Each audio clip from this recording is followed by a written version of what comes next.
go into a tie for first, but once again the tiebreaker lying with William Penn because they beat St. Ambrose twice. So William Penn would have to lose twice, and St. Ambrose would have to win out. And then St. Ambrose would finish ahead in conference. Chris Washington commits a foul as White drives inside, and he will go to the line for 2 shots. Devon is a 72% free throw shooter. Next Wednesday, of course, St. Ambrose at Iowa Wesleyan. That's on KALA. On Wednesday night, women starting at 5:30, and the men at 7:30. Other games going on, but Turbo is at Mount Mercy, Ashford's at William Penn, and Grandview is at Waldorf. So don't expect to. Oh boy, look at that. I swear, every game I do, there's somebody that misses a free throw by about 3 feet. Yeah, that was about 3 feet there. It's funny to see something like that happen because he's such a good basketball player. You wouldn't expect him. Such a poor free throw shot right there. Last game it was Jim Strand who missed one, and he was a 42% free throw shooter, so you can expect that from him. But not a 72% free thrower.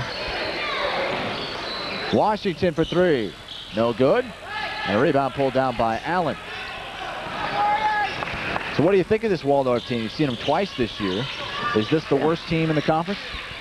You know what? It's tough to say that there's a worse team in the conference. I mean, yes, I think they are because of what I saw from Ashford the other day. Ashford looks pretty darn good. Ashford stepped up and they hit a lot of big shots, and they played a little defense on us too. And as you can see, that's not a lot of defense right there. Not at all, as Bryant gets an easy bucket off the glass. Biggest lead of the game, 25 points for St. Ambrose. 52-27 with 17:42 to play.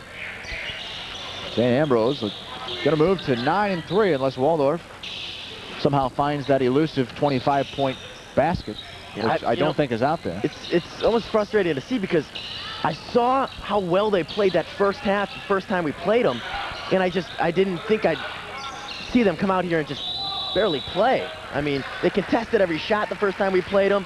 They, played full court defense. Just none of that's here today. Welp travels, they turn it over again. Yeah, especially after that. Granted, they didn't look very good in that first 8 minutes or so when they had a 12-11 lead. But they did have a 1-point lead over the Bees, and they were hanging around. You thought that maybe they could give St. Ambrose a game, but apparently not. Pendergrass drills a 3. One of the team leaders in percentage three-pointers, coming in at 39%. It's a 22-point game. That's Waldorf's second 3 of the ball game. And a whistle and a foul on Waldorf. This one's going to go on Deal, and that will be a shooting foul as Howard heads to the line.